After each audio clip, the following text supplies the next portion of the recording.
we are committed to work to bolster the social and economic well-being of our people into 2021 and beyond. And Mr. Speaker, lest we forget, this budget address of the Honorable Prime Minister and debate that has ensued comes during a year, a COVID year, in which the Team Unity movement has had a resounding victory at the polls on June the 5th, defeating the Sinkist Nevis Labour Party and the NRP in a convincing manner, in an unprecedented way. Each of the partners in Unity did exceptionally well. In Central, Constitution number 2, PAM beat the Labour Party and took back the Central Bastia after 25 years. That is a significant achievement. In Constitution number 3, West Bastia, the PLP beat Labour bad. Labour had never lost that seat since universal adult suffrage was introduced in our country in 1952, 68 years ago. And in Nevis, CCM. What can we say? Oh, yes. The winner all 3 seats, there for the first time ever. Unity did it this year in the midst of all the tension of COVID. A resounding victory and a job well done. Mr. Speaker, this past year has been a challenging one, filled with interesting experiences and new learning as a result of the COVID-19 pandemic. COVID-19 has affected every part of this world, and indeed the Federation of St. Nevis and Nevis is no exception. Mr. Speaker, as this government seeks to revitalize the economy and all sectors and industries in the country, we will continue to promote transparency, accountability, equity, good governance, and compliance with the rule of law. Mr. Speaker, our response to the pandemic has and will continue to be based on the rule of law and the advancement of peace, order, good government, and justice in the Federation. Mr. Speaker, I want at this point in time to speak a little bit about the response to the COVID-19 pandemic that has engulfed us. In early January, it became evident that this virus that started in Wuhan, China, was making its way around the globe. Prime Minister Harris and the Team Unity administration was alerted by our health professionals and by NEMA, the National Emergency Management Agency, and the National Disaster Mitigation Council was mobilized.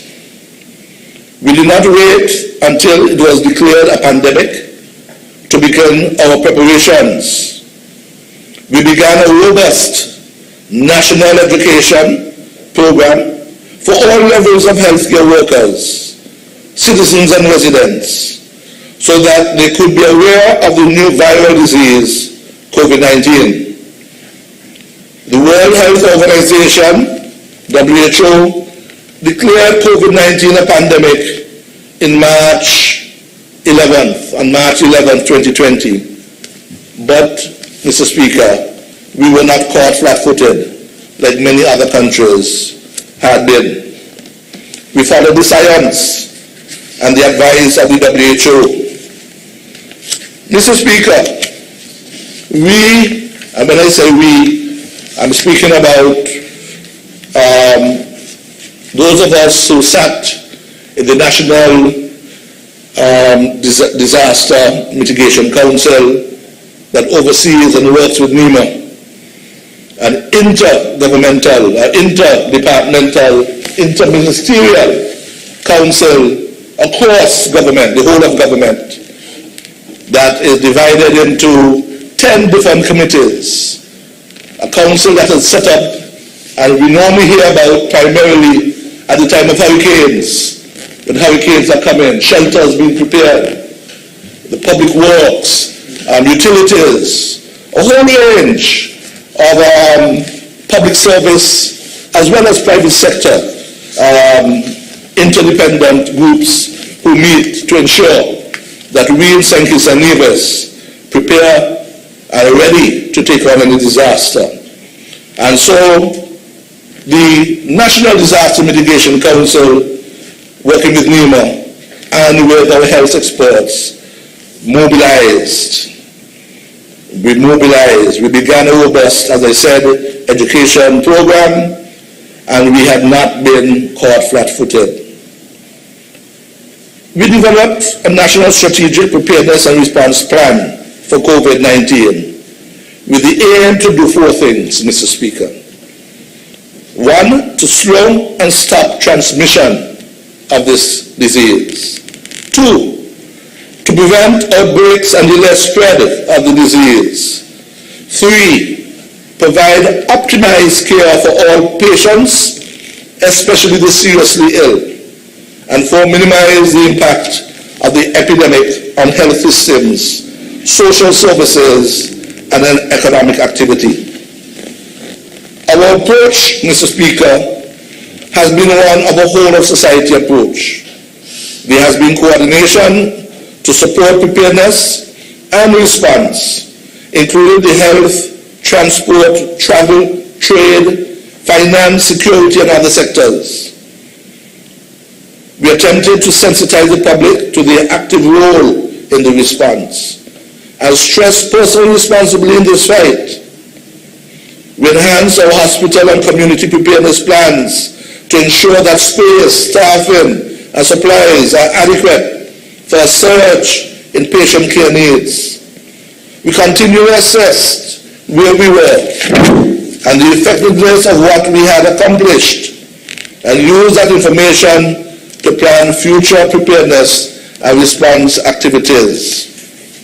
And Mr. Speaker, we are continually monitoring the markets for new approved products to add in the fight, to aid in the fight, to be it laboratory, diagnostics, therapeutics, and or vaccines. And the team in the administration injected some $16 million into our healthcare system to bring us to such a state of readiness for this war against COVID-19. And this was done, utilized in a number of different ways. You would have heard, Mr. Speaker, that on the 17th of March this year, the Health Emergency Operating Center, HEOC 2020, was mobilized, activated, and located at the Joseph N. France Hospital Conference Room and the Ministry of Health Conference Room, where our team met on a regular basis, virtually or in person, to address the crisis. I say virtually, Mr. Speaker, because it's a word that we hear very often nowadays. And from time to time I'll come back to it, and at some point I will try to get into it. But what it meant is that the Chief Medical Officer who chairs this Health Emergency Operating Center, the Medical Office of Health in Nevis, I should call their names Dr. Laws in St. Kitts, in Nevis, Dr. Judy Nisbet, other medical fraternity would meet daily, every morning. There was this constant exchange of ideas, working, and information across the Federation as our health professionals got mobilized. Key to this as well would have been the medical chief of staff of the Joseph N. France General Hospital. And very early, Mr. Speaker, we started with continuing medical education for all levels of staff with COVID-19. We took this education activity across the Federation to every school, major businesses, nursing care institutions, and prison. we were keen to ensure that everyone in St. Kitts and Nevis was aware of what was happening with COVID. Our knowledge of COVID didn't just happen so. It was strategically dealt with, and we worked very hard to ensure that the populace got to know about it. Our team had a virtual conference, a conference by Zoom, with Mediation Center, Taiwan. That's a 17,000-bed institution with a 100-bed ICU, where we shared ideas of best practices with the management of COVID-19 patient and health institution preparedness. We prepared an infection prevention and control guidance manual that informed healthcare persons at the institution with protocols in dealing with every aspect of the COVID-19 patients, included after death. A helpline was set up, you dial 311 to address the public concerns, and this was operational 24/7. We had volunteers, people volunteered to come and work through the night. People who had their jobs would come and put in a 6-hour shift, an 8-hour shift, and they worked very, very diligently. And we have all of us, all these people, a debt of gratitude, and all those who worked in the system. In the early days of the pandemic, this happened when not much was known about the virus, and there was widespread panic. We attempted, Mr. Speaker, to keep the public informed with regular public service announcements, press conferences, and filming interviews with the government's SKNIS. And everybody in St. Kitts and Nevis must recall those daily briefings at NIAC. Every afternoon there was a meeting, some 58 of them. And I could say that I attended that much at 49, but we made sure that the public was made aware of what was happening at every move. We made structural changes to the emergency room at our main hospital and other physically separating the treatment section for patients with flu-like illnesses from those with other medical emergencies. We augmented the physician staff in the emergency room by adding 7 extra doctors to the usual team of 9. We placed a hold on elective surgeries, meaning no routine operations in general surgery, orthopedics, plastic, gynecology, etc., so that every doctor can have had a laser eye focus on fighting this pandemic in the early stages. We augmented our staff with help from outside. Lest we forget 30 specialist nurses and 4 critical care specialists. Doctors were brought into the Federation from Cuba. 25 of those nurses are deployed in St. Kitts, along with 3 of the critical care specialists. The others were deployed to Nevis. They are all still here. We are not taking any chance with this COVID. The Joseph N. France Hospital was identified as the institution that would house patients with COVID-19.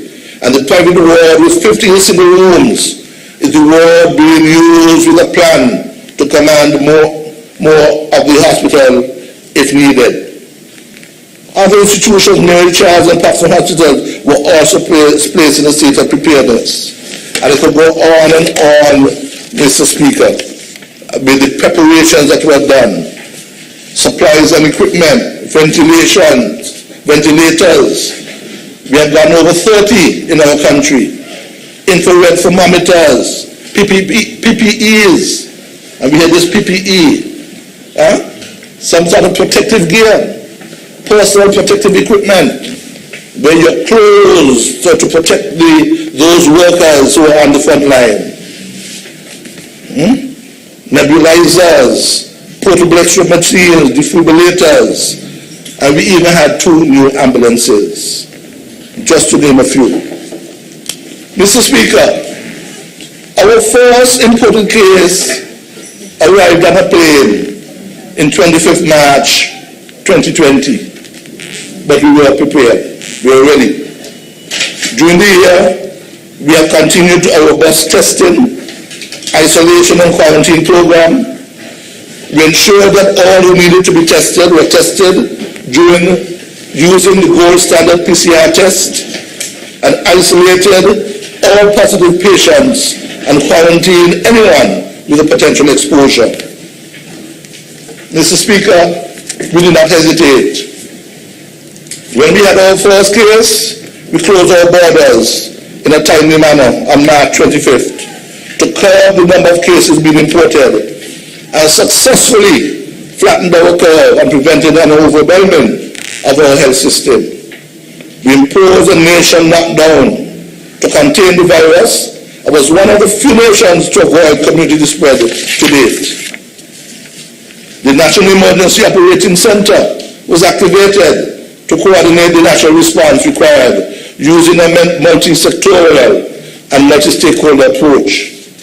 We successfully held, and this is critical, constitutionally due elections during this period, ensuring every citizen exercised their right to vote while abiding by COVID-19 protocols to prevent spread. And then we slowly reopened our country internally to begin generating economic activity while we continued our fight against the virus. And then we saw a wider reopening of our borders on October 31st, after significant changes were made to the airports, RLB and Vansemi airports.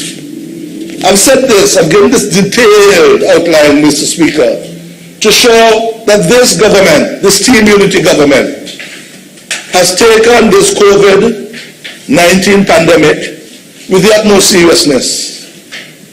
And so all of this year, everyone in Nevis, all Christian divisions, no matter where you are in this world, must be proud of our country, because we have successfully contained this COVID-19. It is not a small thing, Mr. Speaker. We will continue fighting to protect our people here in St. Kitts and Nevis. We have seen success at containing this virus with the prescription of the non-pharmaceuticals, that is, social and physical distancing. Don't get too close to everybody. No mass gatherings, wearing masks, hand sanitizing, and proper cough etiquette. We have had no major hospitalizations. We have had no major hospitalizations. And as yet, we have had no deaths in St. Kitts and Nevis. We have been able to hold strain until a vaccine arrives. There are now 2 vaccines with over 90% efficacy. And this is not the time for us to drop our guard. We got to hold strain. Our people must know, and they get it, that it is only for a time. This too will pass. And those of us who want to go on a rampage, take it easy. Take it easy. It too will pass.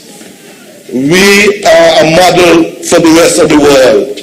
And we need to be proud, each and every one of us, that this is how we do it. We have positioned ourselves by signing on to the COVAX facility, which will ensure that we will receive the vaccine when it's available globally. We all have had to make personal sacrifices in this successful fight thus far against this deadly virus. And for the first time in our lifetime, the first time, we have to be conscious that the decisions made by each and every one of us can affect each and every one of us negatively or positively. Mr. Speaker, our response to the pandemic has been a strategically inclusive one. In that regard, we have sought to engage key stakeholders in every consultation, and they have been empowered to lend their voices to the process of decision-making, policy formulation, and the enactment of timely and relevant legislation. Mr. Speaker, the Emergency Powers Proclamation and Emergency Powers COVID-19 Regulations 2020 were the first laws enacted to specifically seek to control and mitigate the spread of COVID-19. And in that vein, on the advice of the Honorable Prime Minister, His Excellency the Governor General declared a state of emergency from Saturday 28th March 2020 in light of the imminent threat posed by the rapid and potentially deadly spread of novel coronavirus on a global scale. Mr. Speaker, since then, we have passed into law 16 iterations of the COVID-19 regulations. There have been 16 publications of new regulations since that day on March 28th. Each of them have sought to balance the varying levels of restrictions and freedoms. The legal framework for COVID-19 includes various protocols and provisions to effectively manage the crisis, protect the vulnerable, and promote sustainable recovery.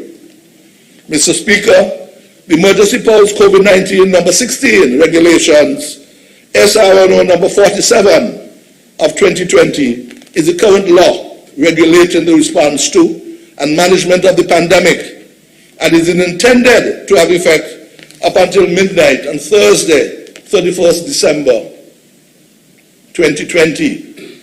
And in that regard, Mr. Speaker, our emergency restrictions, including curfews and lockdowns, were firmly anchored in the rule of law.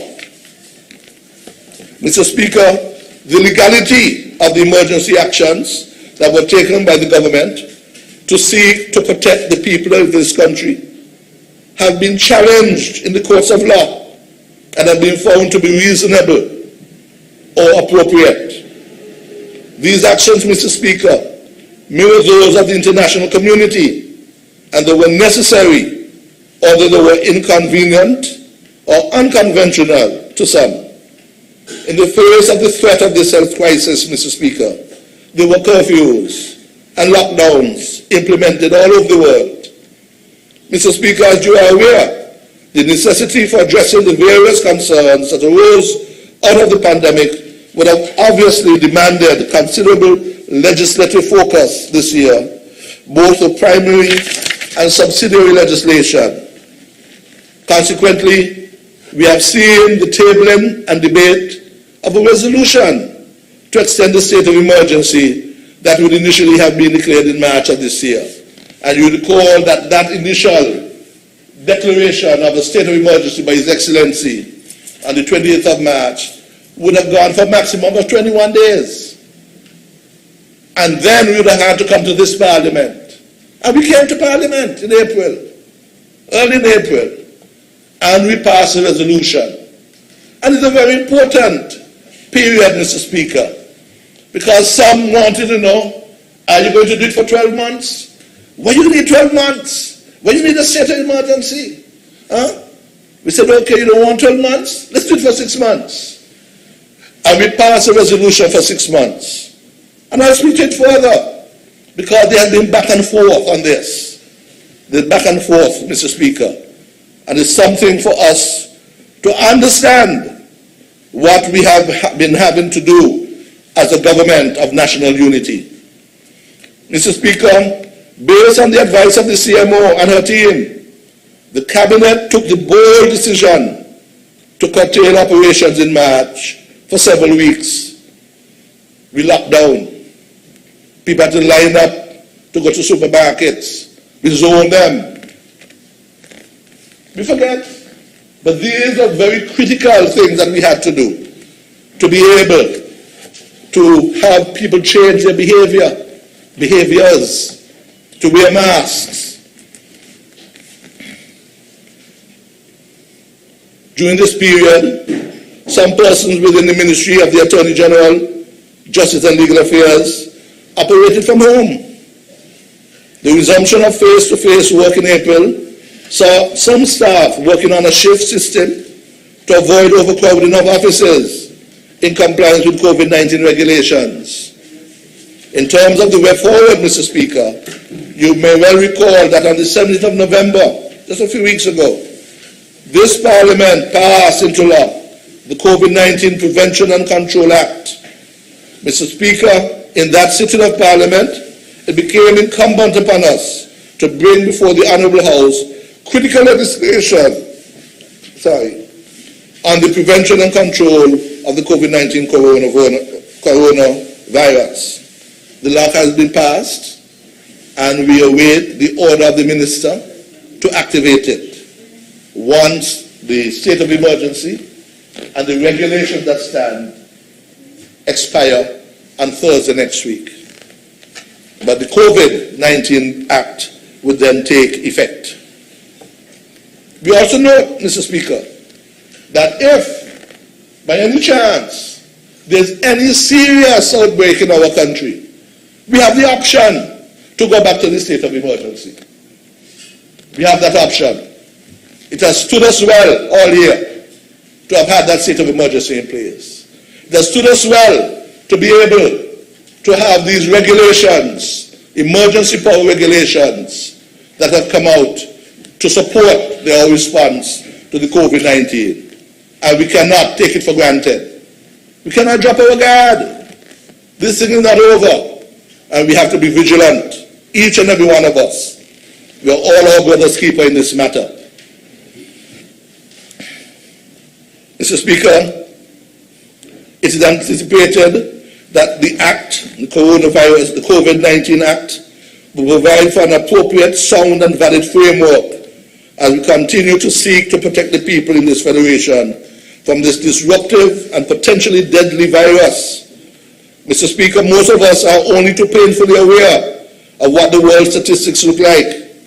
In our own way, here we have not been immune to the incursion of this tsunami-like threat, which has had a phenomenal effect on our economies, on our businesses, on travel, and our way of life. People want to go strip every night. They want carnival. But we got to be careful. Just this weekend,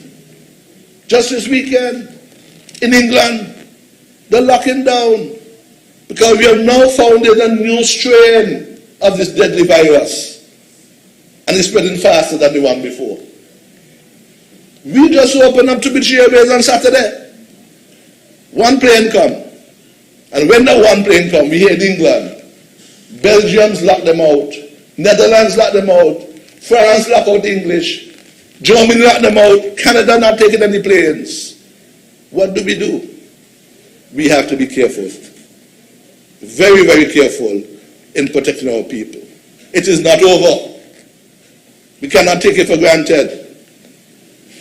We have to be careful. And we'll talk about how we will modify our regulations as we go forward.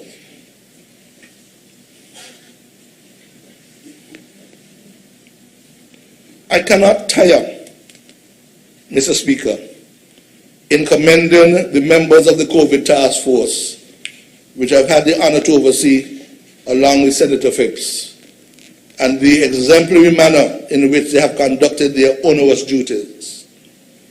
The task force has given St. Kitts and Nevis the enviable record of 0 fatalities, nobody dead, from this devastating global pandemic that has ravaged the populations of the developed world. To achieve this highly commendable statistic, they have had to withstand the pressures of various stakeholders, various shareholders, who should know better, who have insisted on opening our borders prematurely to an influx of persons from coronavirus hotspots. Open the borders. Open the borders, we're closing them for. Let the planes come. If it were left to the members opposite, our borders would have been flung wide open long ago. Mr. Speaker, it gives me goosebumps to say it, even now. The members opposite have waged a totally irresponsible campaign to open our borders. If they had their way, perhaps our tiny population would have imploded under the weight of their sheer stupidity and crass self-interest. Imagine, the St. Kitts Nevis Labour Party objected to the state of emergency and went as far as to file legal proceedings to have the emergency measures declared unconstitutional. They never want no protocols. They don't want the state of emergency, no control. They all them who sick come. They all of us get sick. And let it get away in our country. I couldn't believe this. So that they could open our borders to an influx of persons from coronavirus hotspots. It is mind-boggling, Mr. Speaker. And thank God for the leadership of Prime Minister Harris and Team Unity's vision and commitment to our country. This business is not just a matter about being in power to bring lunatic billionaires to go help here. It's not just to get your hands on the country's resources and squander them on your cronies and yourselves. We have a responsibility to a high level of commitment and competence in our country. One shudders to think what might have been if the people of this country did not see the danger of the members opposite and gave Team Unity a resounding victory on the 5th of June. And let me remind you what it was. They kept meeting time and time. We want big planes from New York, from Brooklyn, we have people in body bags on hospital floor. People sick. Oh, we want people come to vote. No quarantine. Let them fly in. Stand up in the line with all those who here, who protected. Imagine how many of us would have gotten sick if that had happened. And you know what the word is? Somehow it is unity bring COVID here to make labor lose. In 2015, Timothy Harris talked to the President of the United States to hold back a plane. The plane come 9 o'clock at night, too late. Some was to go all road, some was to go number one, and so they lose. Unity good. In 2020, Timothy Harris must be talked to the President of China to bring COVID here. And so we locked down, so no plane could come. In 2025, it might well be Russia who Team Unity get up with to do something like that. What's going on? They so want to be in power that they don't want to protect our people. Don't want to protect our people.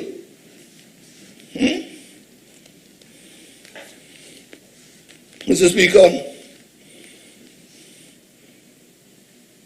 the Labour Party went to court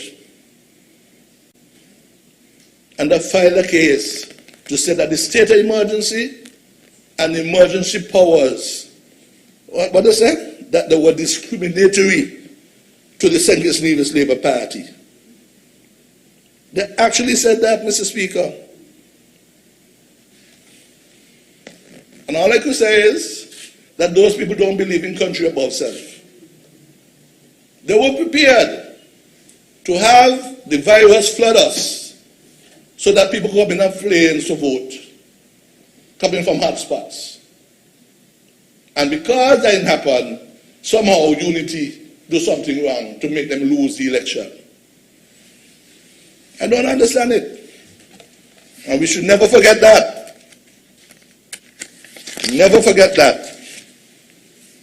Mr. Speaker, I should add to that in the midst of COVID-19 pandemic, our country was faced with the constitutional mandate to hold general elections with a very clear mandate.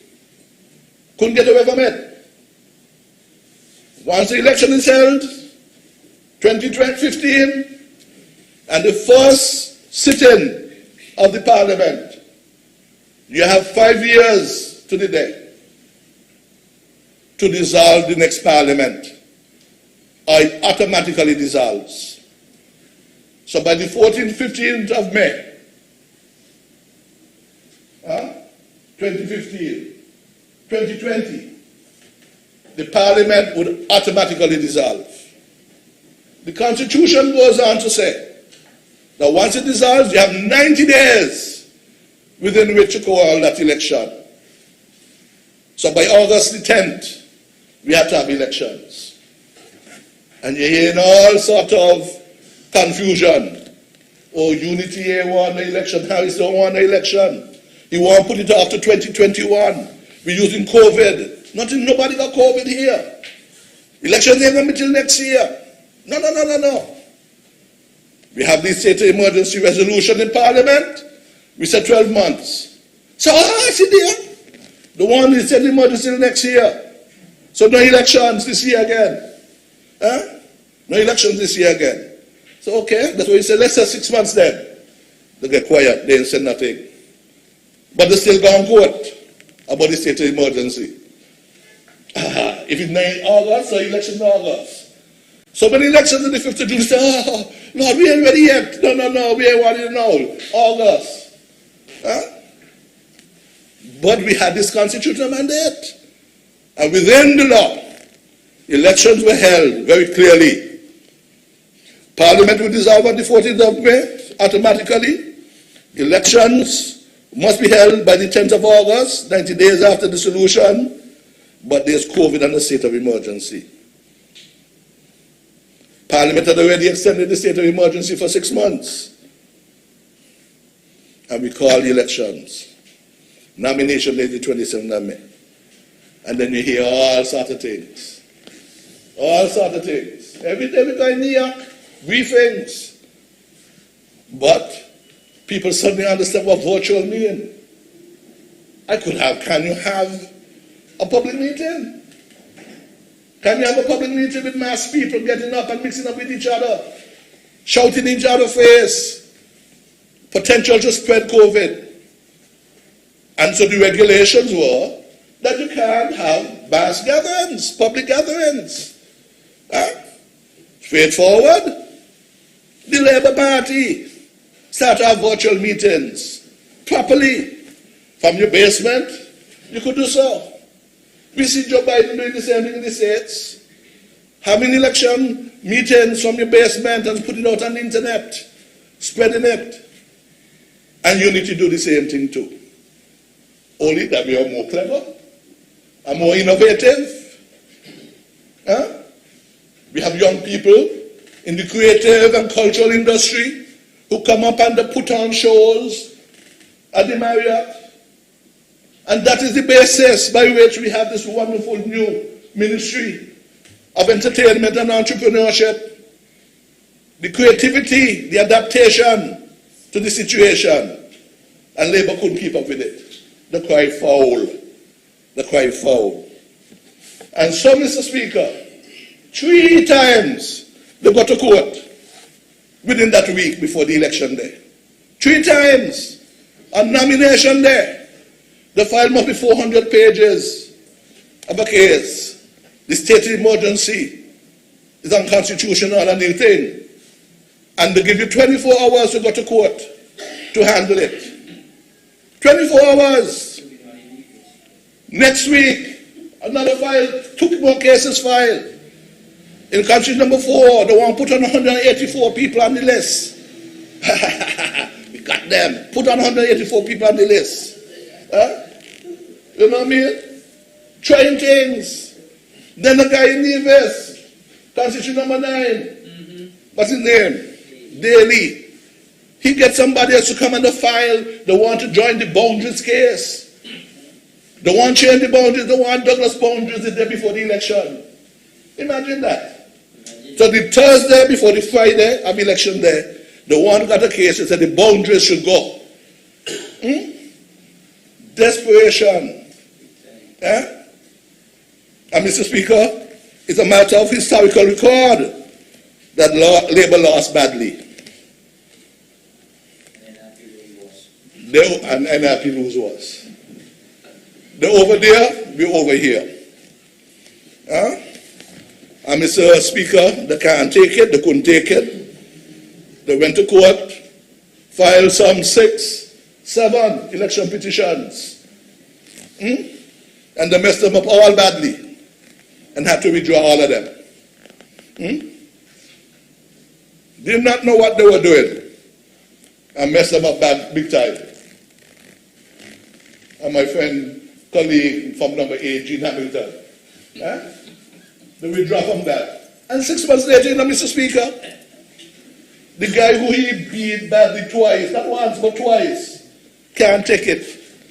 He has filed 2 summonses against Gene Hamilton, 2 summonses in the magistrate's court. That election petition. 2 summonses. And you know what he did that for, Mr. Speaker? Because Gene Hamilton is busy out there giving out care packages for COVID. He going to give them COVID packages. And they said Gene bribing people to vote for him. So all them thousands that the boss are giving out on SK and Gen, they're in bribery. All them pictures you see with the right honorable member opposite going visiting people with bag, they're in bribery. But Gene Hamilton giving out care packages, he bribing people to vote for him. You didn't have any care packages in 2015 and you beat him. Yes. You give out lots of other people care packages in 2020 and you beat him again. And what you say, you're going to come again and beat him again the next time? Yes. Are you talking to me about Italian earlier? I don't know. I don't know. You know? But the whole thing is a joke. It's ridiculous. Ridiculous. And you know, Mr. Speaker, I can't let this one slide. The lead counsel who has been leading them for all these years, the esteemed senior counsel from Dominica, Tony Asafan, is currently representing the Prime Minister of Dominica, Roosevelt Skerritt, before the CCJ. Because somebody in Dominica decided, having laws like them here, that they're going to summon him for the same thing in magistrate's court. And Asafan is arguing that he can't understand how you could file a summons outside of the election petition. That is unconstitutional. Their lead counsel, has been for a number of years. Anyway, it's before the court, Mr. Speaker, and it might be inappropriate for me to say more than I have said. Okay? But just to say that we have had those 3 cases hanging over our heads. Any one of them could have seen Unity lose. Any one of them. But Unity prevailed, and beat them worse than before. Give them a whipping. A whooping. How do you say whooping? Whipping? They lose bad. COVID, and the elections went down, and they lost. Terribly. Can I imagine that? I want to say, Mr. Speaker, and I say to my colleagues and all of those who support Unity, that the Team Unity administration, the movement, owes a debt of gratitude to our legal team of Douglas Mendes, Senior Counsel, and Christopher Hamill-Smith, SC, and their chambers in Trinidad and Barbados. These 2 gentlemen, first in 2015, I know I said 2015, I gotta remind everybody, they were the ones who put a hole in Douglas and the nonsense to try to sneak through boundary changes. January the 16th, 2015, 4:30 in the afternoon. And they blocked them. Went all the way to the Privy Council. They come back again in 2020. And when they thought they tried a smartness, a quick under the table.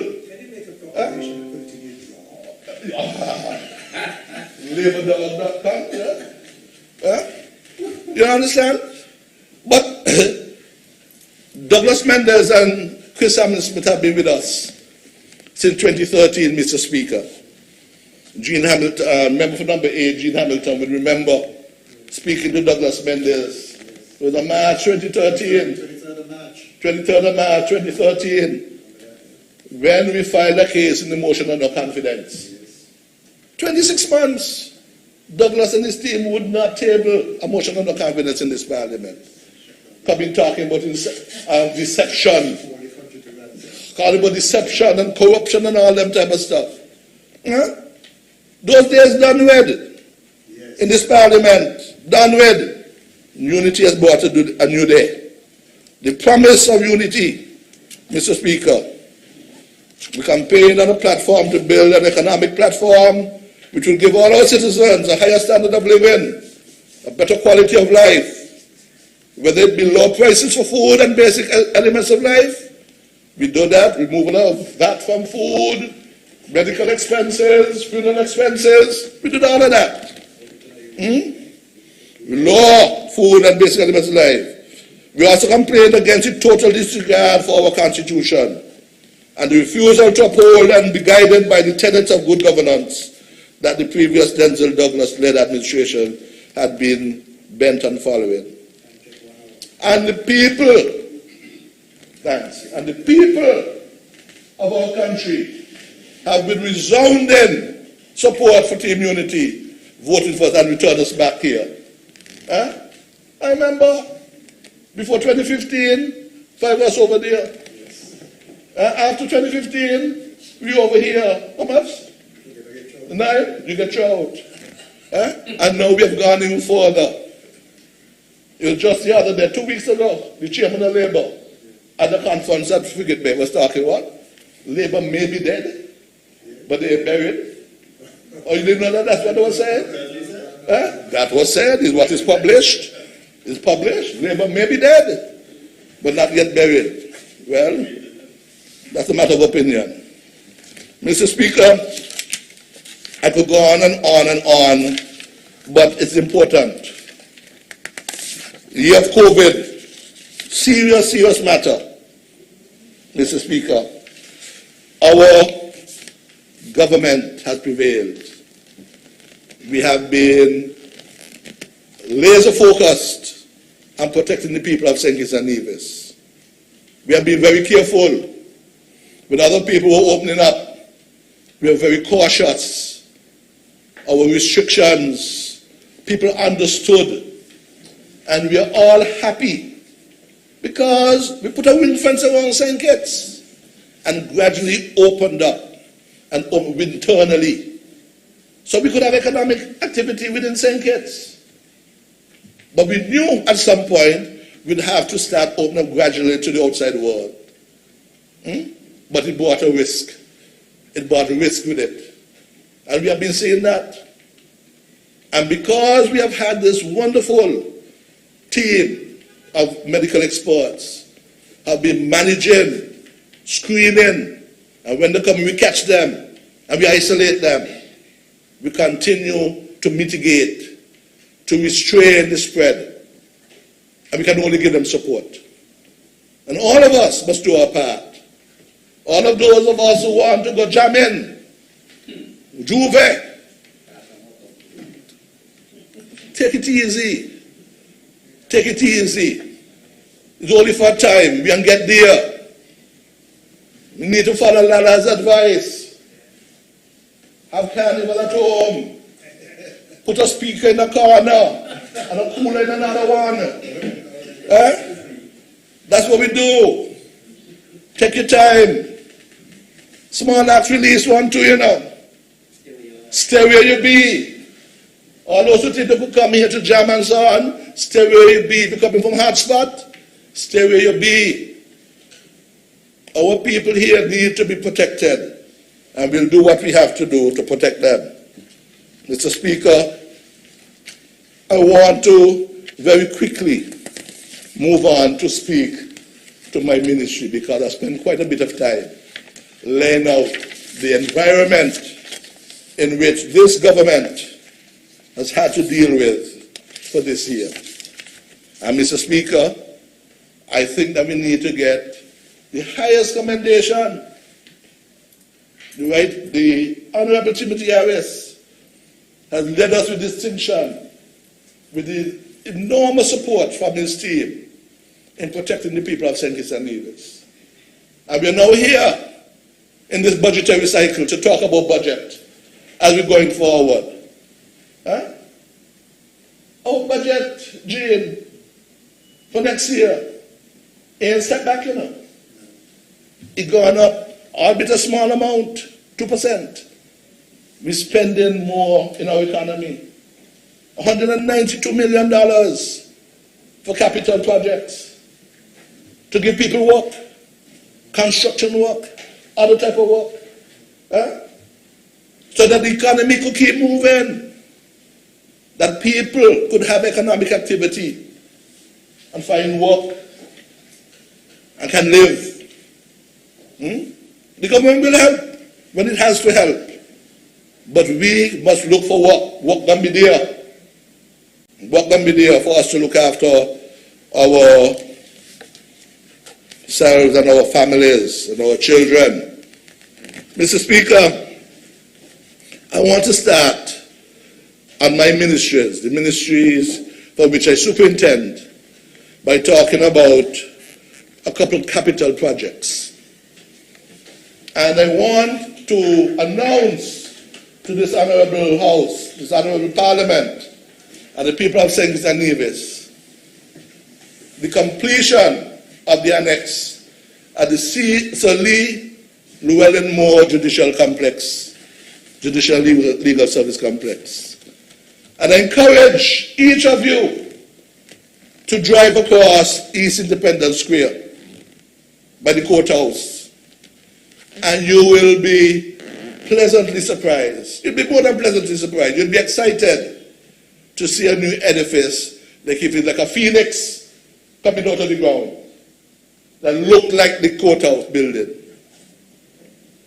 Over this year, COVID year, contractor Bertil O'Dane, BC O'Dane and Associates, have constructed a state-of-the-art building to complement the courthouse that has been there for over the last 25 years.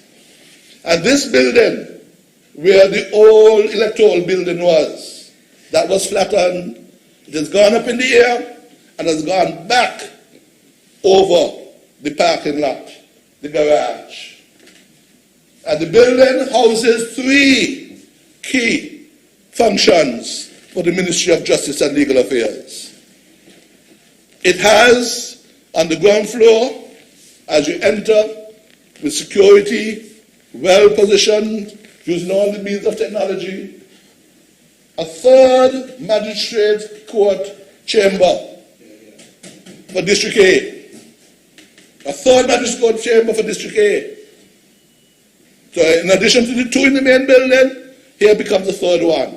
It's a smaller chamber, but is ideal for in-camera hearings. And by saying in-camera, no gallery.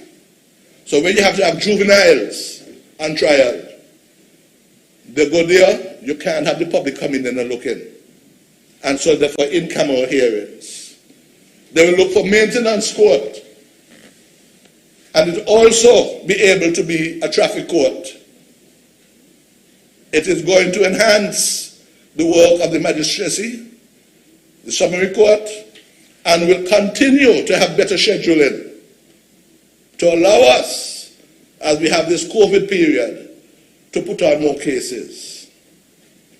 What it also does, Mr. Speaker, it allows the magistrates to better schedule matters, so that for the first time in St. Kitts and Nevis, we have the situation where we will now have a night court.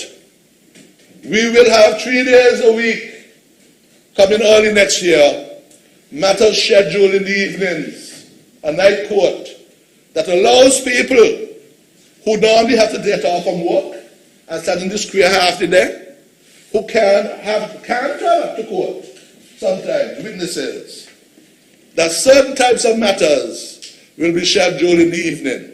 We're not clear on the hours yet. One recommendation between 5 p.m. and 9 p.m.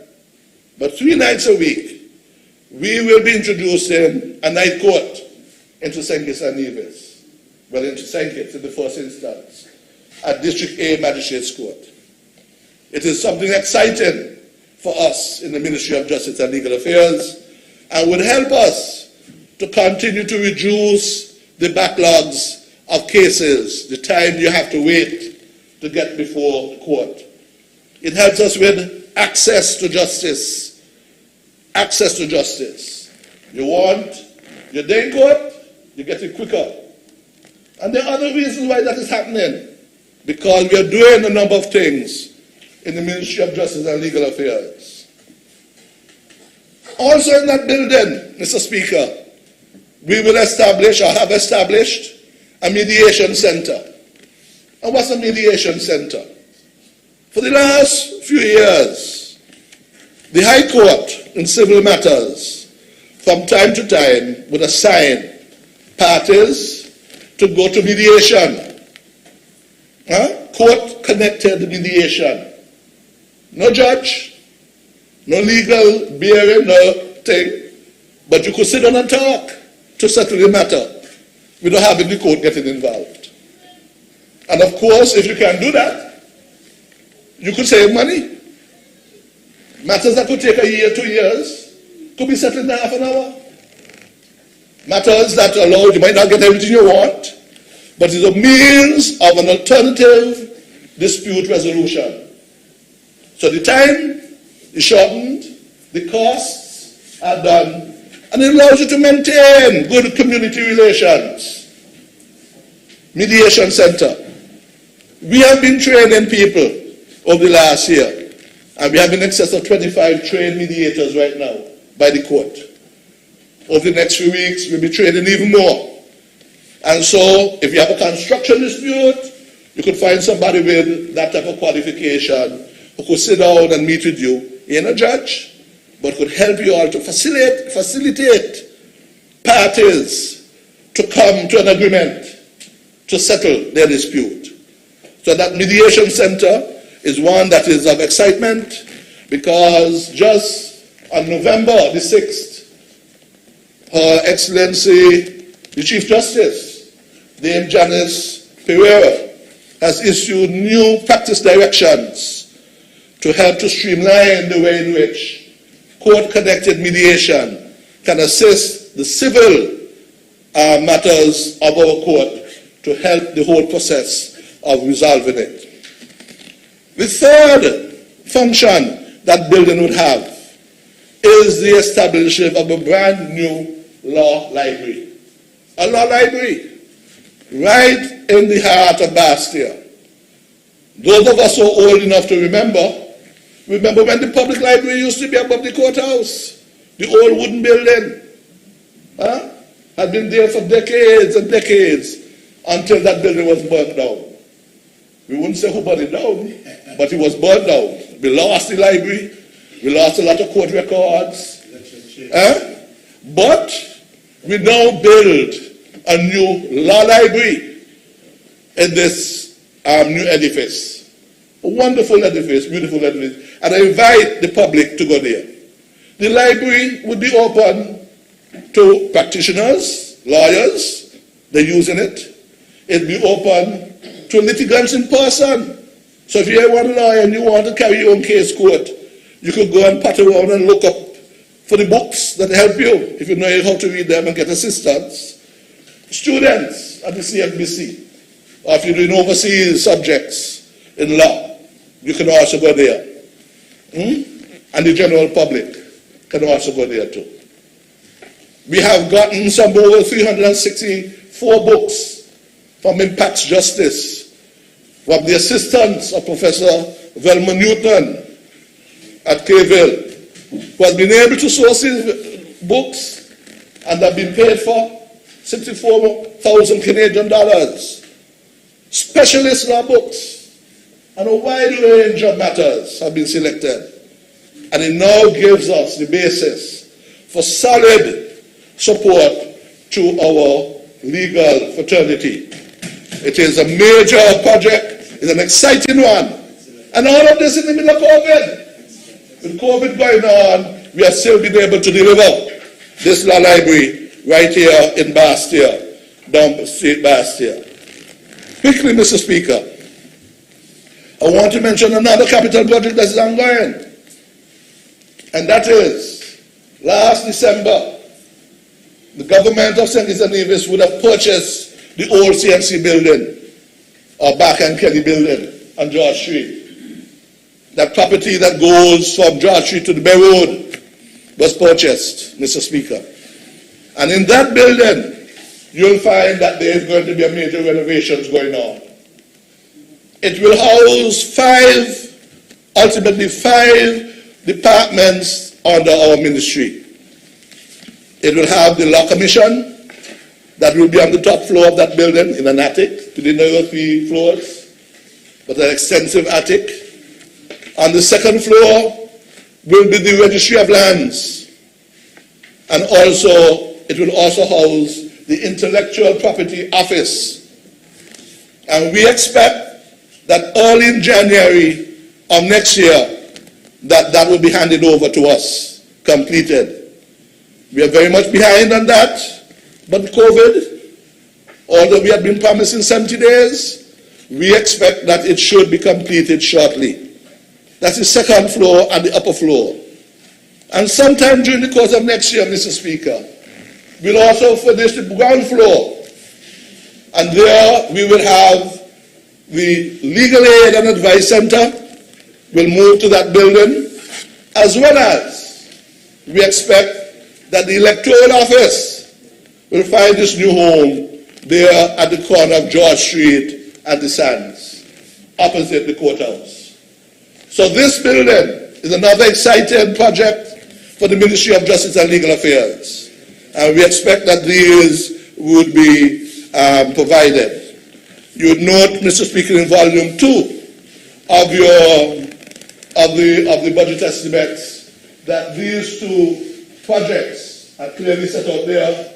The CNC building, Legal Services Complex, has a price of $1.4+ million, while the extension of this new building, the expansion of the Judicial Legal Services building, in the range of $2.5 million. But they are exciting capital projects that are coming on stream in this very tight COVID world in which we live in. Mr. Speaker, in addition to that, I have to say that we have a very troubling situation at the courthouse building. The High Court building was constructed some 20+ years ago. It was brought on stream just after 1995, had some problems in construction for many years, but it's been a long time, and it has not had a major uplift since then. And what we have found, Mr. Speaker, during the course of this year, that there are a number of troubling issues with that building. There are issues that speak of mold, issues that speak about leakage. When it rains, the upper floor gets flooded, and there's serious leakage, as well as the AC, the air conditioning systems have all gone bad. The ducts are infested by bats and rats, making it potential for sick building and need to be replaced. There are other things that are wrong with that building. And we have been negotiating with the Ministry of Finance to be able to give us a major capital project to lift that building back to its former state. It is critical that those who work, who live there, who work there, work in a proper environment, a healthy environment. Whether it's going to be our judicial officers, the judges that operate there, the staff, and just as importantly, the public that has to visit those buildings, we expect that that will be done expeditiously. Mr. Speaker, those capital projects are things that are being moving. We want them done, and they are for the benefit of the people of St. Kitts and Nevis. I want, Mr. Speaker, as I continue on capital projects, because you notice, if you were to go to number 4 in the volume 2 of the estimates, the Ministry of Justice and Legal Affairs, you'll see a project in relation to the land registry. You recall, Mr. Speaker, some 2 to 3 years ago, that we came to this Parliament to pass the land registry bill, in which we separated the land registry from the High Court Registry.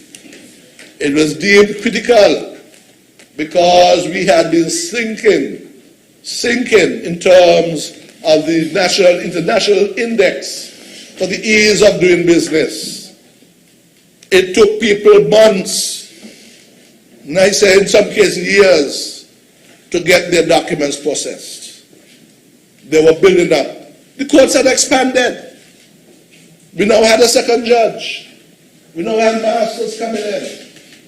The duties of the registrar and the staff had expanded, and it was necessary for us to redefine what has happened. And so we separated the land registry from the High Court Registry, Mr. Speaker. And it has paid dividends. We searched for and found an experienced registrar in the national, Mrs. Dawn Myers Chambers Myers, who worked as registrar of lands in Barbados, and who has been with us the last year and a half, 2 years. And I'm happy to say to this honorable House, Mr. Speaker, that today we can say that you can get your titles back in an average of less than 30 days. In some days you can get in a week. That is a major, major advance. The backlog has disappeared, Mr. Speaker. It has been a major advance in the way in which we do business, the ease of doing business. Since Ms. Myers has been here, she has done more than 6,000 titles in Bastia and over 2,000 to 3,000 in Nevis. We continue to work to improve this.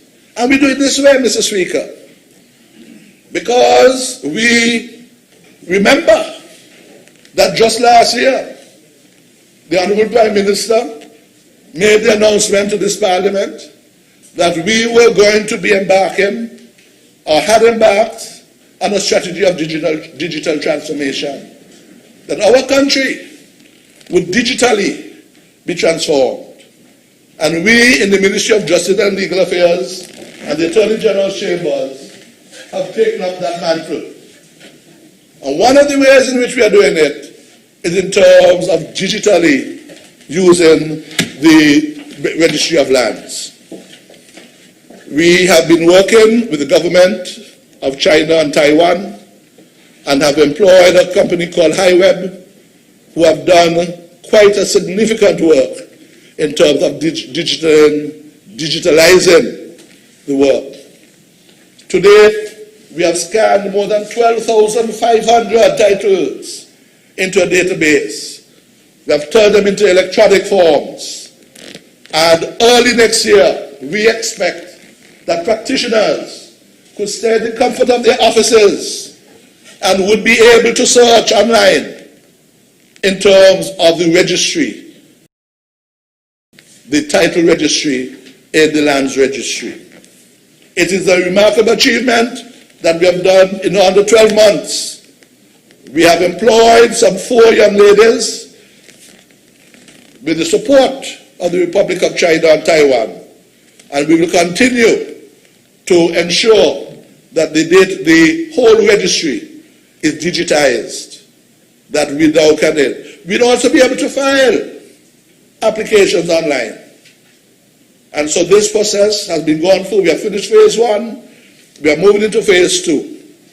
But that's not all, Mr. Speaker, because we have entered into a further agreement with the American company of Mediation Land Governance, an American company that many of us will be aware visited St. Kitts over the last Christmas and into the early parts of this year, and before COVID struck, we were able to map every lot of land on St. Kitts below a certain level at the mountain code.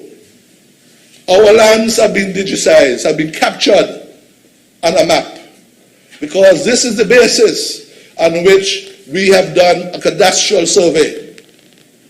Many of us will go to a village or we go to McKnight, we see an empty lot of land. Who land that is? Nobody knows. Who land that is? Don't know. How do we get to find it? You do a search in the court. It's hard to find it.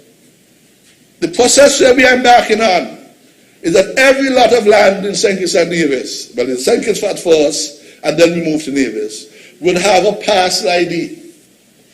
We are going to build a cadastre, a register, in which every lot of land is given a unique parcel ID. And that process is then on the way as we speak. We had the services of 3 drones came here, and they went around the island, flying at a certain level, and they took pictures of all the land. That map has now been put together, and we are in discussion with the company to move that process forward. This is being managed by a core team of interdepartments, with lands and surveys, the director of lands and surveys, integral part of that thing. Of course, the Registry of Lands. We have had the e-government coordinator from ICTs have been there. Senior Crown Counsel, Tashna Powell, is a part of it. We have from Inland Revenue, we have people from planning. So there is this core team that has worked to ensure that we are able to produce this cadastre. It means that land management in St. Kitts and Nevis has turned the corner. As we move forward, Mr. Speaker, we'll be able to manage our lands in terms of being able to speed up the process of doing business, for us to look in tax revenue, inland revenue, we'll be able to map every lot of land in terms of the banks, being able to look at mortgages and so forth. All of this is happening as we work to develop this land management system that centers around the land registry and lands and surveys. It's very exciting, Mr. Speaker. It's very exciting. Honourable Member, your initial 90-minute time period has expired. Thank you, Mr. Speaker. I crave your indulgence to ask the Honourable Parliament if we could have an additional 3 hours. I mean, half an hour. I try to think.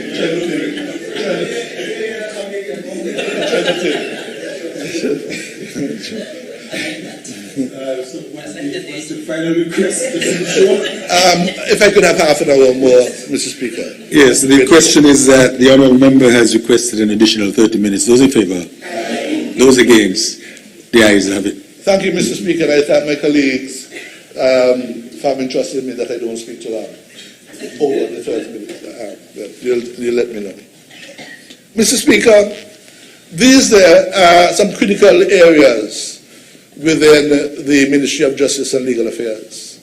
And I think I should just quickly go over them, because we are talking about the High Court, where the mediation process that we have embarked on is going to make a sea change, we believe, in how we have access to justice and how people can resolve their disputes in a much more efficient manner. The administration of justice in St. Kitts and Nevis is alive and well, and we will continue to ensure that all citizens are given the opportunity to access it, to have a fair and equitable resolution of their matters before that. The High Court also, Mr. Speaker, I should point out, is one where we look at criminal matters. And at this point in time, we have been working with a committee in which has the Honourable Justice Ward QC, who oversees criminal matters, working with the DPP, with the Solicitor General and others, to ensure that their regulations are developed for us to establish a proper criminal division within the High Court system, to further the criminal justice system, to further the administration of justice in our country. Mr. Speaker, some years ago, I think 2 years ago, we would have come to Parliament and we would have amended the Magistrates' Codes of Procedure to be able to abolish the preliminary inquiry, PIs. When somebody committed an offense at the magistrate's court, committed offense, that's a criminal, the magistrate would meet and hear the matter, take detailed evidence notes, and prepare depositions that will go up to the High Court, where that would all have to be done over again. Very tedious, very long, and in many cases, criminal matters could take years before they get a resolution. The concept of developing a criminal division in the Eastern Caribbean Supreme Court is not new. It has been tried in other jurisdictions, and we here in St. Kitts and Nevis are now importing that here. And so, as I said, His Lordship, along with senior members of the public bar, are working to refine the regulations to make this a reality, where paper committals will be used to advance the process of criminal justice. What does it mean? It means that the DPP's office will prepare depositions, all the paperwork, and present them to a magistrate, who now, instead of having a whole hearing, will see if the paper's in order before acceding to send them up to the High Court for trials. And, Mr. Speaker, what this does, it now requires us to strengthen the DPP's office. You note that in our estimates that we have asked for a legal researcher to be attached to the DPP's office to assist in processing these documents, to speed up that process, because you don't want to remove one bottleneck and put it somewhere else. You'll also note, Mr. Speaker, that in our estimates for this year, the Ministry of Justice and Legal Affairs are asking for 2 new senior Crown Counsels, one of which will go to the DPP's office and one of which will join the Attorney General's chambers. Again, the new senior Crown at the DPP's office will assist greatly in advancing the criminal justice system as we see it. Because without assizes, without the PIs, we no longer have assizes in St. Kitts. We have continuous trials in St. Kitts and Nevis all year round. And sometimes these coincide with trials in Nevis. The DPP's office needs strengthening so that matters are tried in St. Kitts and are tried in Nevis simultaneously without there being any hindrance to advancing the administration of justice in our country. And we are happy to thank the Ministry of Finance and the Minister of Finance for granting that allocation in our COVID walk-up time, that we are able to help to build, as it was, the staff to advance the administration of justice there. My time is getting tight, Mr. Say, because I would have liked to have gone in to explain the nature of the matters that have been done in St. Kitts and Nevis at the criminal court. Just to say that we are very pleased with the way in which the DPP's office has functioned this year. In Nevis over the last couple of months, we have had some 5 or so convictions, and we continue to see our staff there excel and work very hard. They have been doing the yeoman's job recently, and we hope that that will continue going forward. Mr. Speaker, at the DPP's office when the year began, there were some 22 matters that were listed for trial in St. Kitts and 9 listed in Nevis. 2 matters were heard in St. Kitts before the court was suspended indefinitely in March 2020 over the growing concerns for safety and the need for social distancing. The criminal assize for April 2010 in Nevis was cancelled as a result. So that because of COVID, we have had, as it was, a truncated year. Trial resumed on the 12th of October 2020 in Nevis and the 9th November in St. Kitts, after modifications were made to the courtrooms in compliance with the COVID-19 protocols. The impact of COVID-19 could be seen at the end of the court sessions when the statistics were tallied.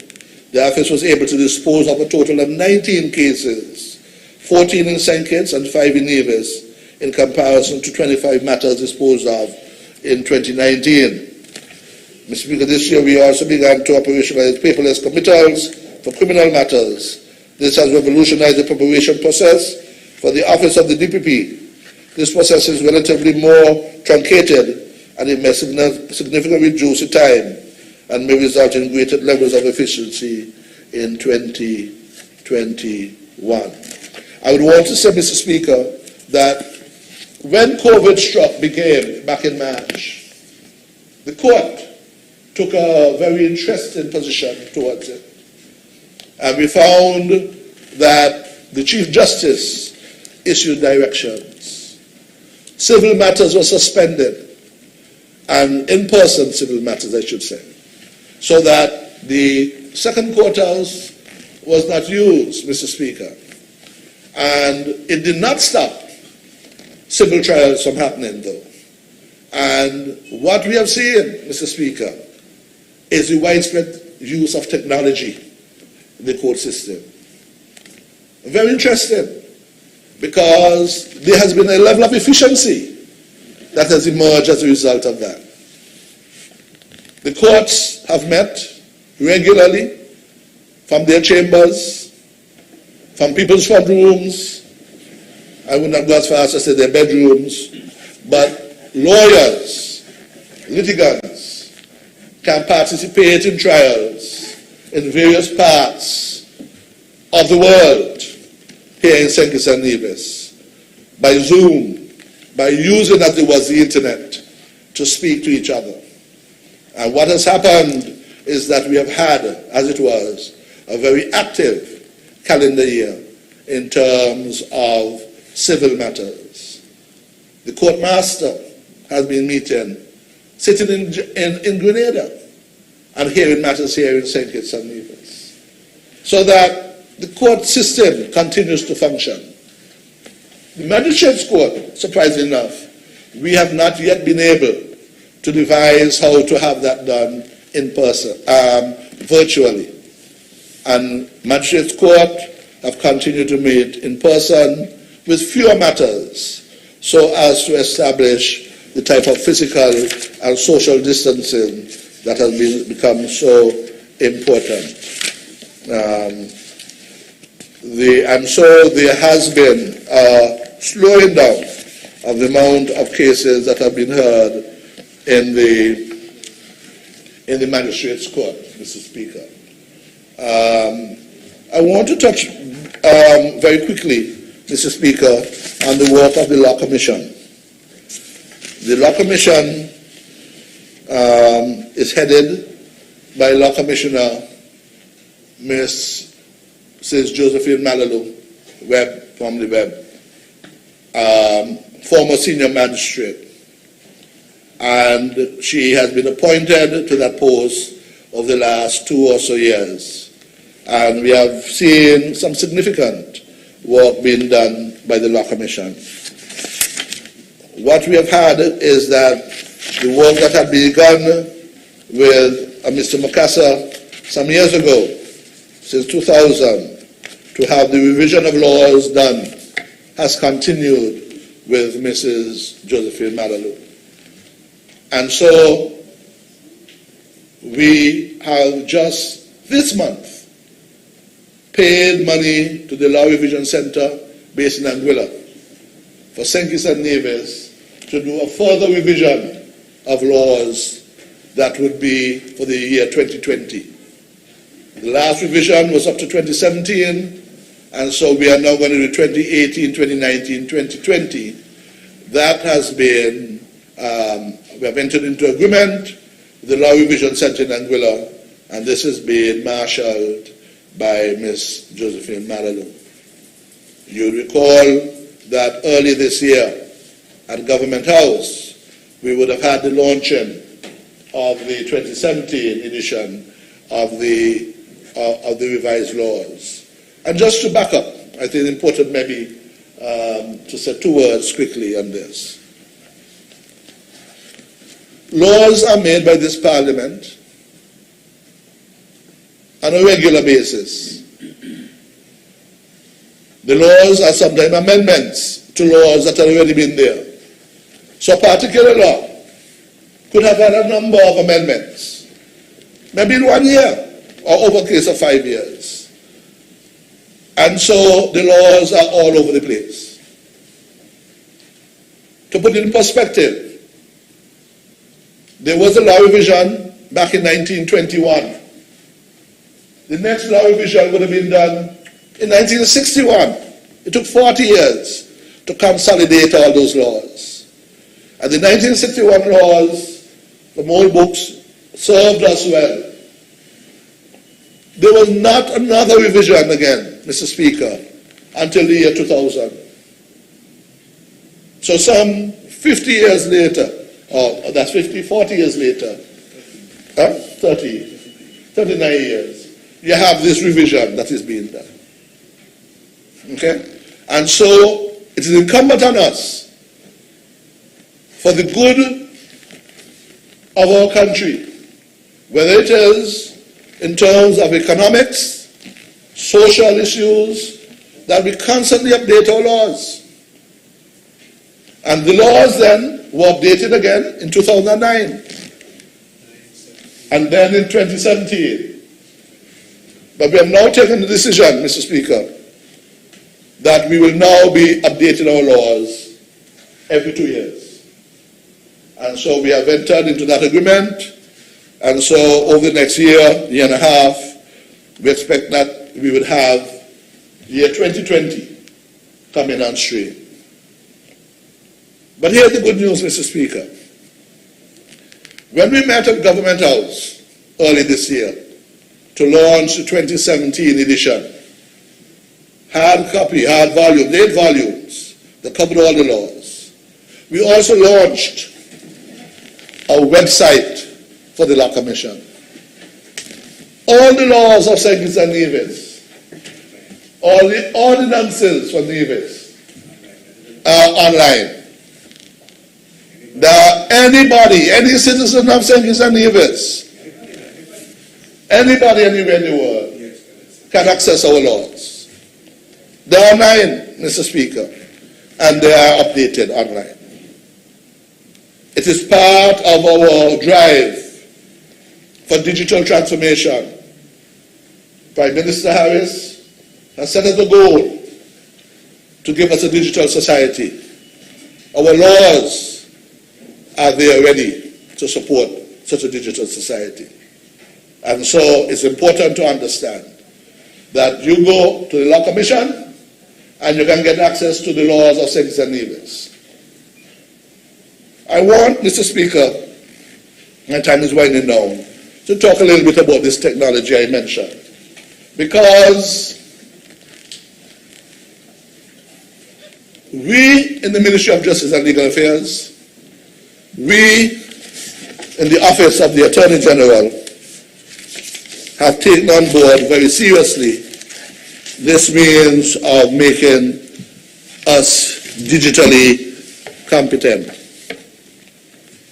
We are cognizant of the fact that just a few years ago, the government of St. Kitts and Nevis would have established an e-government portal that if you go to your smartphone, you go to any device, and you were to type into it www.gov.kn,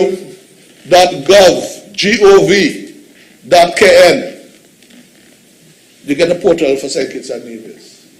You could be anywhere in the world, and you get to see what St. Kitts and Nevis is like. The whole set of pictures, whether it's Charleston Harbor, St. John's Church, Port Zante, Binson Hill, school children playing. And it lets you see what SKNS has. It shows you Parliament. It explains ministries to you. This portal is a foundation for our country. But that's not all. It's attached to a number of ministries that have their own websites.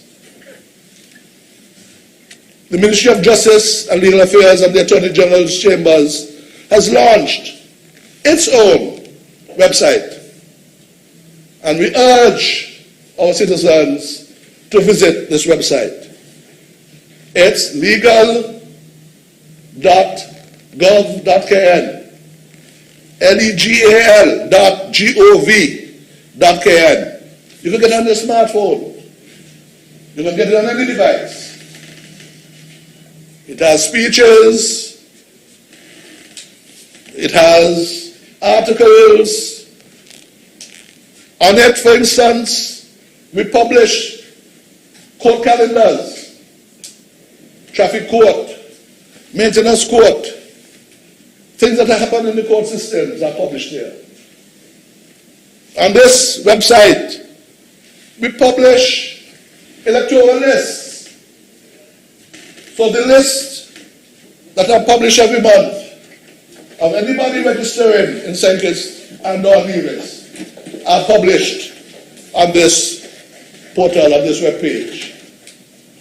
It is an innovative, very attractive webpage, and we invite all our citizens to visit it. It talks to the Law Commission webpage, and the Law Commission webpage talks to it. They all talk to the portal. So you can find various ways to get to know what is happening in St. Kitts and Nevis. In addition to that, within the Attorney General's chambers, we have established the AG's MIS, the Management Information System, where all our lawyers have access to their matters online. This is hosted in the cloud, so at home, at court, you can access the portal to get the matters that are available to you. Of course, that is restricted to staff of the Attorney General's chambers. Of course, Mr. Speaker, the Eastern Caribbean Supreme Court has revolutionized the way in which we bring claims to the court. Before, you had to go to the registry and fill out a claim form and pay $22.50 to start a matter against somebody else. Today, practitioners file claims from the comfort of their offices. They do so online. You cannot start a matter, a civil matter at the court, without filing it online. A digital society is coming. And I just want to end by mentioning the fact, I mentioned earlier, of the Land Administration Information System that's under development by HiWeb and the Department of Technology here in St. Kitts and Nevis. Mr. Speaker, I wanted to mention a number of other things. The intellectual, I have to be careful. 10 more? Okay. Legal aid. The Legal Aid and Advice Office is one in which we now have the benefit of a second lawyer who serve people of lesser means. There are some of us who can't afford to engage an attorney. But on East Independence Square, there is a legal aid office that is provided for by the government of St. Kitts and Nevis, where a wide range of matters can be had. Juveniles can be represented, estate planning, divorces, maintenance, a whole range of matters can be had. There are two lawyers, a director, a senior lawyer is there, who has been joined by another counsel who can provide support for our people who need assistance in civil matters and other matters before the court, to help you develop paperwork that you may not know, to fill them out. And we urge you to to work with them. One of the mandates of the legal aid has been to take their work to the rural areas. And over the last couple of years, they've gone to all the villages, community centers, where they will have meetings and invite people from the rural communities to come and meet with them. This year has been more difficult in the COVID environment, but they're still available to a number of people to do so. This year they focus a lot on estate planning. And what do they mean by estate planning? Very often people die. They don't make a will. They don't make any instructions what to do with the property. And you drive on it here, you see a dilapidated building rotting. A piece of land overgrown. Your mother passed away, she got 10 children. Who must get the land? How do you handle it? It's a problem. And so, planning for when you are no longer here and you don't want any fight among your children. Planning in a way to be able to distribute what you have after you're dead is what we call estate planning. And the Legal Aid and Advice Center has embarked on a process to assist all of us. It's not just for people who got money and wealthy people. You could be of limited means, and even more reason why you need to plan for when you're no longer here. You might got a small piece of land, you might got a car, you might got something. You should say what you want to happen with it beforehand.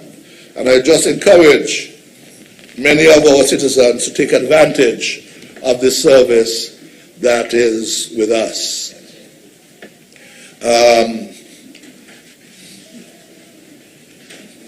I want to mention, Mr. Speaker, a committee of which I head, and that is the National Anti-Money Laundering Committee, NAMLAC Committee. This NAMLAC Committee, Mr. Speaker,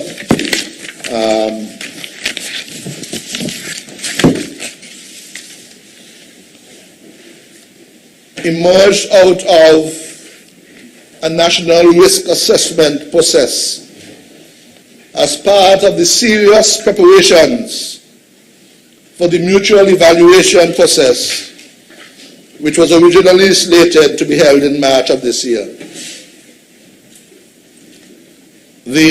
I call it NAMLAC, National Anti-Money Laundering Committee, is a multi-sectoral working group that draws upon expertise residing in several ministries and departments. The first meeting had been held in July 2019, but there have been various committees that operate under the umbrella of this group. The main objectives of the group have been to issue operational and informative guidelines on the mutual evaluation to all relevant agencies as necessary, to engage public and private stakeholders and conduct focus group discussions, meetings and workshops in preparation for the mutual evaluation of Sankis and Nevis, conduct risk-based outreach for sectors and so forth, set timelines for deliverables, submit or approve the submission of documents, and so forth. I just want to say what this is about a little bit more. Sankis and Nevis is part of the international community, and we have entered into treaty obligations with a wide range of countries. The European Union and organizations where many of the first world developed countries operate, the OECD, Organization for Economic Cooperation and Development, where you have these big power countries, watch to see how countries around the world behave and operate. And they are very stringent on how we conduct our affairs. One of the things that they did was to develop an organization called FATF, a Financial Action Task Force, back in 1989. What FATF does is to monitor how people pass money from one country to another. The money launder money. 10 years later, they added to that the issue about counter-terrorism, how people in certain parts of the world used the financial systems to spread money, to finance terrorism, to blow up a plane, blow up a building.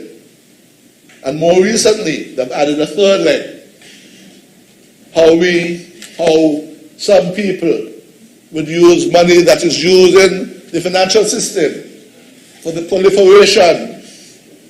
proliferation of weapons of mass destruction, bombs, dirty bombs that could do us damage. And so they monitor our systems, our technology, our laws. They monitor how we send money overseas. Many of us would be frustrated how it takes sometimes a week, 2 weeks to clear money coming from the United States and other countries. Because they watch what the banks do and they process it. And so this committee that we have is to ensure that our country, small country, is doing what is right in the eyes of these people. Because what they will do is that will put us on a blacklist. And a blacklist means that we would have difficulty in exchanging monies, in functioning in this world that we have in. Now they're coming here next year. They're coming in March this year to review our systems. They couldn't come because of COVID, but they will come in March of next year. And this is one of the companies and one of the committees that the composition has the Attorney General, the Chairperson, the Financial Secretary, they have the Controller of Customs, Director of Public Prosecutions, there's a Senior Representative of the Eastern Caribbean Central Bank, Controller of Inland Revenue, Directors of the branches of the Financial Services Regulatory Commission, both in St. and Nevis, Chief Immigration Officer, and so forth and so forth. The legal advisor in Nevis and in administration. It's an important function, and we are fortunate that this year we were on a grey list for another one of these oversight committees that we have been removed from. But Barbados, Jamaica, Trinidad, Bahamas have gone on a blacklist. And so we don't want that to happen to us, our small jurisdiction, because we depend tremendously on inflows of foreign monies that come to the banking system. Mr. Speaker, there are a number of other little things that I wanted to mention, but I've touched on most of them. I want to end briefly by speaking a little bit about the rule of law. The rule of law, Mr. Speaker, I want to end by mentioning that the conscientious application, or maybe I'll go back a little further, that we in the Ministry of the Attorney General of Justice and Legal Affairs continue to work to preserve our robust legal and policy framework for managing the response to the pandemic. We are also seeking the necessary financial and other support to better enable us to do so. And we have looked at some of the monies that we have been allocated and how we have spent some. Mr. Speaker, I have sought to emphasize the centrality of the rule of law in our response to the COVID-19 pandemic. The rule of law, Mr. Speaker, has been described as a principle of governance in which all persons, institutions, and entities, public and private, including the state itself, are accountable to laws These laws, Mr. Speaker, must be publicly promulgated, equally enforced, and independently adjudicated. These laws, Mr. Speaker, must also be intra-vires as opposed to ultra-vires, the Constitution, in keeping with the Constitution, and consistent with international norms and standards. Mr. Speaker, the conscientious application of the rule of law enables good governance.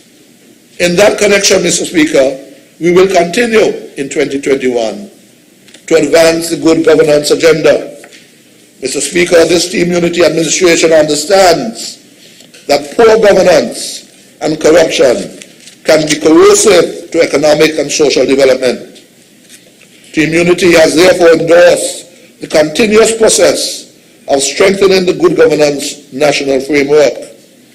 The promotion of the good governance agenda can be seen in the open approach to making economic decisions, as is evidenced by this meeting of the National Assembly, when we as a nation will discuss, or hear your leaders discuss, the annual financial statement and budgetary proposals for the upcoming year.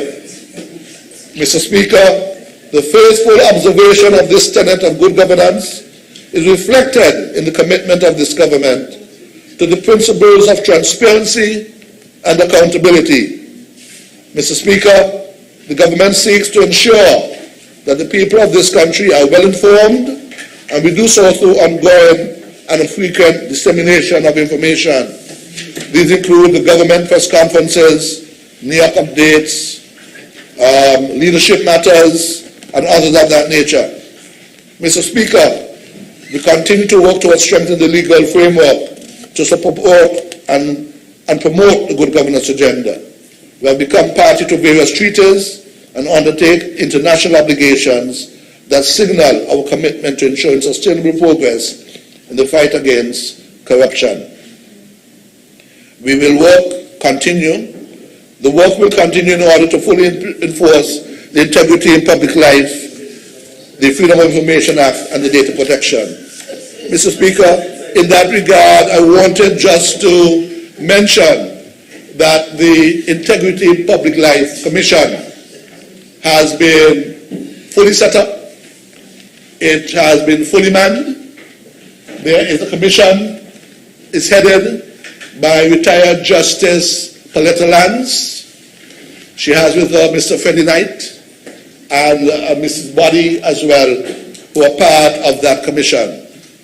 And I have in my hand that we have received from the Office of the Integrity Commission a note from the Chief Executive Officer, who is Mr. Albert Edwards, former Director of Audit, who works in that institution. There is a fully staffed office on Liverpool Road in the Laundering building. And I'll just read this. A note received on November 25th, 2020. The attached correspondence, as captioned, is an initial document to highlight the areas the Integrity Commission considers need supporting regulations, more clarity, or amendments. The document is forwarded as a precursor to further discussions on the regulations. The Commission avails itself to meeting with you and other counsel to determine what are the appropriate regulations. We therefore await your indication of a proposed time, date, and venue for this discussion. This was received on November 25th. And so, on that note, Mr. Speaker, as you write me down, I believe that you would appreciate that the laws are particularly essential, those dealing with good governance, but proper administration and implementation is a complex and expensive endeavor. It would demand a high level of expertise and preparedness in order to successfully transition from our current regime. In other words, it's been 40 years since we in the Federation would have had to submit a declaration of assets and liabilities that is similar to statements submitted for income tax purposes. We're not paying any income tax. But that is what happens in other jurisdictions. Every year people have to give income tax returns. Wilson and Nevis have not done so for 40 years. And when we now bring on this complex cities of integrity in public life, we expect our public servants, our leaders, to be able to produce these, and we will be doing so, but in a proper manner and in a short order. And Mr. Speaker, my ministry is charged primarily with responsibility for the oversight of the system of justice in our country, and we have therefore requested a reasonable investment to undertake a myriad of fundamentally important responsibilities. The funds allocated to the ministry will form the basis upon which it can continue to function and continue to seek to ensure that the rights enshrined on the Supreme Constitution are protected. Mr. Speaker, I've said before, and I'll say it again, the preservation of democracy must embrace an ethos of constant development and the consistent promotion of the rule of law. I believe that to efficaciously preserve such ideals, it is imperative that adequate resources must be allocated to achieve these worthy ends. I'm confident that through a conservative policy of appropriation and intelligent control of our expenditures, the Ministry of Justice and Legal Affairs and the Office of the Attorney General will seek to maintain a balanced budget and will also seek to obtain the maximum economy consistent with the vision of this ministry. May it please you, Mr. Speaker.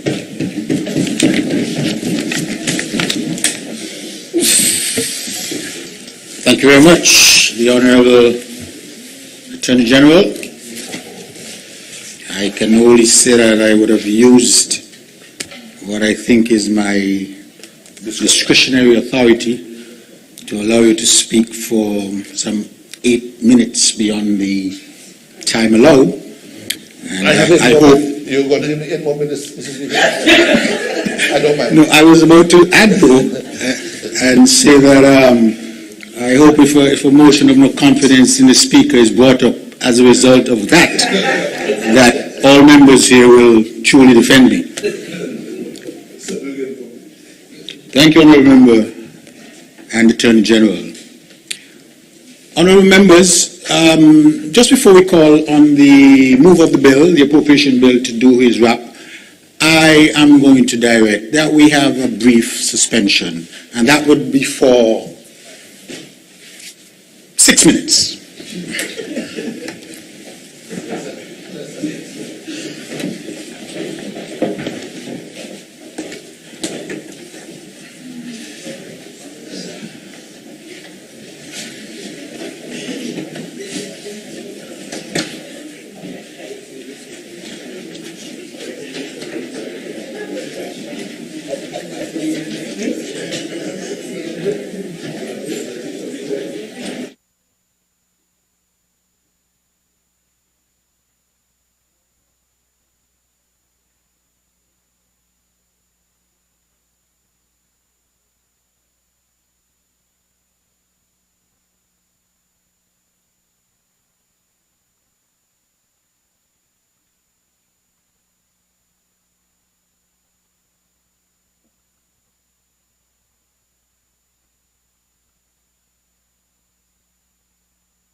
Order.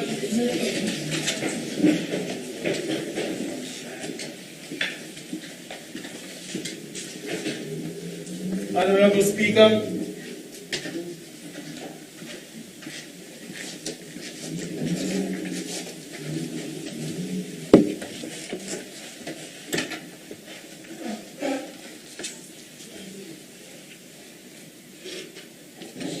Kindly be seated. House resumes. Just before I recognize the honorable mover of the bill, I should have mentioned earlier that I did receive an apology for the honorable member of constituency St. Christopher 1, Dr. Jeffrey Nisbet.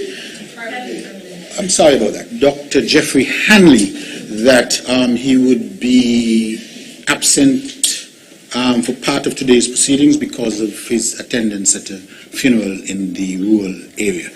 So I thought I should just put that on record. Having said that, I recognize the Honorable Prime Minister and mover of the appropriation bill. Thank you.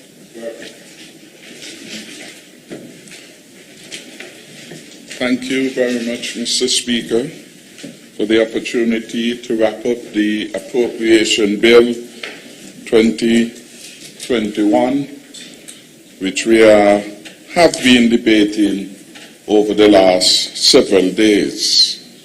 But before I get into the choice of the presentation as it relates to the budget matter, I want early o'clock to commend the St. Kitts Brewery on another historic performance. I am advised for another year in a row, the St. Kitts Brewery has at the end of November surpassed 1 million cases of brewery products. In a COVID environment in which they were closed, over 1 million. They've reached over 1,020,058 cases. I am advised further that they will run 3 shifts for all of 2021. This is important for people who are looking for work. 3 shifts for all of 2021. And their employment figures will increase from 121 persons to 154 employees as the brewery goes into continuous 24-hour production. That deserves some commendation, Mr. Speaker. Their budget for 2021 is that the brewery would produce 1,420,166 cases of brewery products. From just about 1,020,000, they are going to go up to 1.4 million cases of the product. The good news continues.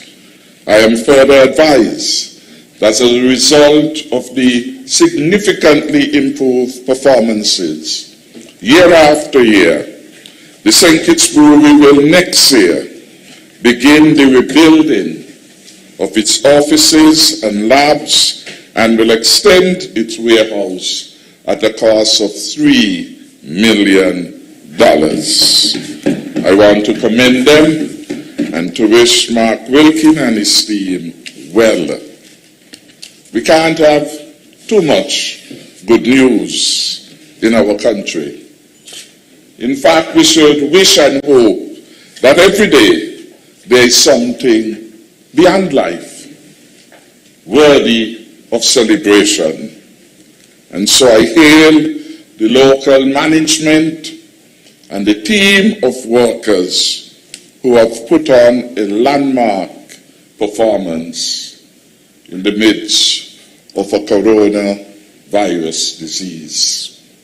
That speaks well to resilience, to innovation of our people, and of course the fortitude of our people. All values which we hailed over the last couple of days as we debated the appropriation bill for 2021. I know, Mr. Speaker, too, and I want to thank the President of the Chamber of Industry and Commerce for the favorable commentary with respect to this budget which we are debating. She did, in fact, underscored that the budget was a good one in the context of our lived reality and in the context of what we are attempting to do for next year. She hailed in particular the extension of the stimulus package. All of these developments have come because of the new approach to governance which we have embarked upon as a team unity administration and the high level of consultation we've been having with all stakeholders and matters of mutual interest. Mr. Speaker, it has been a long debate, but I believe a very informative one. And I want to thank all on both sides of the House for their views on this critical national budget. I was particularly delighted by the contributions of the members on the government side. The presenters gave clear, positive support to this budget. And the last one in particular, the Honorable Attorney General, continued that commendation. Indeed, the budget is teamwork in action. Indeed, the budget represents the collective views of my cabinet members as the technicians from each ministry and department came forward, alerting us and advising us of their priorities for the new year, subjecting themselves to scrutiny and an ultimate determination of and by the cabinet.